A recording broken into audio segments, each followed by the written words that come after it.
Olha, quando a gente pensa em Sansão, a primeira imagem que vem é a do herói super forte, certo? Mas a história do nascimento dele, essa é outra conversa.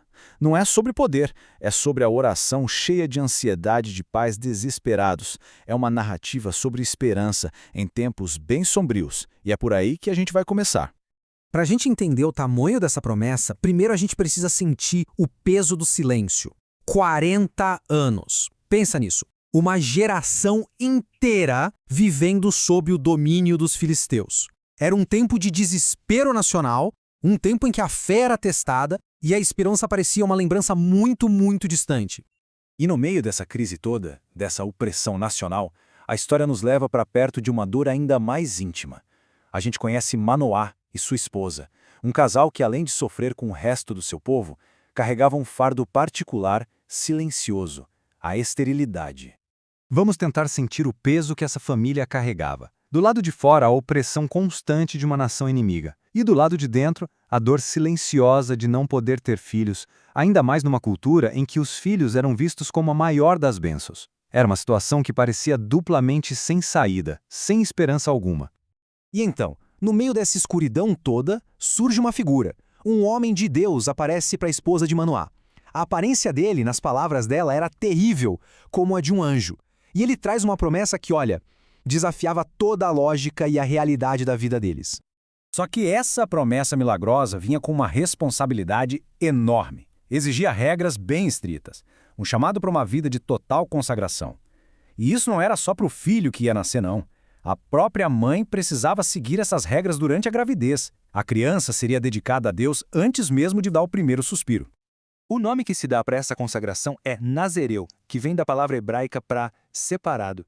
Era um voto que qualquer pessoa podia fazer por um tempo, mas para o Sansão ia ser diferente. Seria uma condição para a vida toda, definida por Deus antes mesmo que ele nascesse.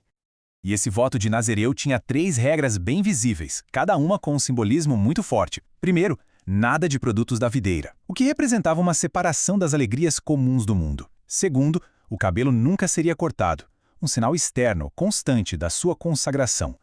E terceiro, evitar qualquer contato com a morte, simbolizando uma separação do pecado e das suas consequências.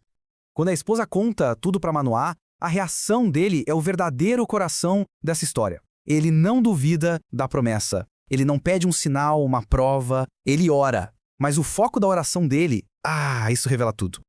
Repara bem nas palavras dele. É a oração de um pai de primeira viagem, completamente sobrecarregado, ansioso. Ele aceita o milagre, mas a preocupação imediata dele é: como é que a gente vai criar essa criança? Como é que a gente prepara esse menino para a missão que Deus deu para ele? É um pedido humilde por sabedoria de pai e mãe. E Deus honra essa oração tão humana, tão real. O mensageiro celestial volta, não para dar novas informações, mas para fortalecer a fé daquele pai preocupado e reafirmar as instruções. É um Deus que se importa com as ansiedades de um pai. A partir daqui, a identidade desse visitante vira o foco. Manoá, querendo saber a quem ele deveria honrar quando a promessa se cumprisse, faz uma pergunta direta. E a resposta que ele recebe é profundamente misteriosa. O anjo não dá o nome, ele responde com uma descrição. A palavra hebraica usada aqui é peli, que significa maravilhoso, extraordinário, algo que a mente humana não consegue captar. Fica muito claro que a identidade dele não é um simples nome, mas uma natureza. A identidade desse mensageiro é revelada em 2 pistas teológicas muito importantes. Primeiro, a resposta dele, que pode ser entendida como "eu sou", ecoa a revelação do nome de Deus a Moisés lá na sarça ardente. E segundo, o nome dele, maravilhoso, é o mesmo título que o profeta Isaías usaria mais tarde para descrever o Messias. Muitos teólogos concluem que este não era um anjo qualquer, mas uma teofania, uma aparição do próprio Deus. O anjo recusa a hospitalidade de uma refeição, mas instrui Manoá a preparar uma oferta ao Senhor. E é nesse ato de adoração que a natureza do visitante vai ser revelada de uma forma que não deixa nenhuma dúvida. Tenta imaginar a cena. Um casal estéril, uma rocha servindo de altar e o fogo consumindo a oferta. Um ritual comum que estava prestes a se tornar o palco de um evento totalmente sobrenatural. E no clímax desse encontro, o mensageiro divino sobe para o céu dentro da própria chama do sacrifício. Acabou. Não existe mais dúvida. A natureza dele é divina E a promessa está selada com um milagre espetacular.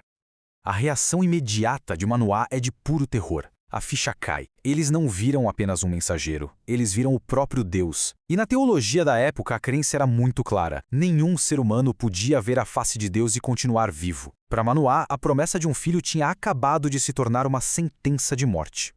Mas é aqui que a esposa dele mostra uma percepção espiritual incrível.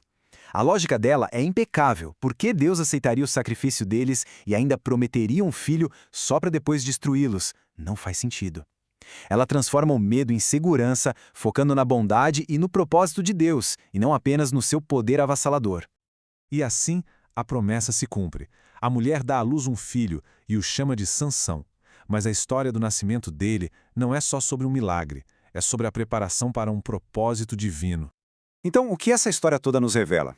Que o poder de Deus se manifesta no impossível, que um propósito divino exige preparação humana, que a verdadeira força nasce da consagração. Mas talvez a lição mais importante esteja no final. O propósito de Sansão não era completar a libertação de Israel, mas apenas começar essa libertação. Ele era o início de algo muito maior que ele. A história do nascimento de Sansão, no fim das contas, se torna um espelho. É um lembrete de que um propósito pode ser tecido na vida de uma pessoa muito antes que ela o reconheça. E isso nos deixa com uma reflexão final. Como uma pessoa descobre seu propósito único e como ela se prepara para a jornada de cumpri-lo. Obrigado pela companhia nesta análise.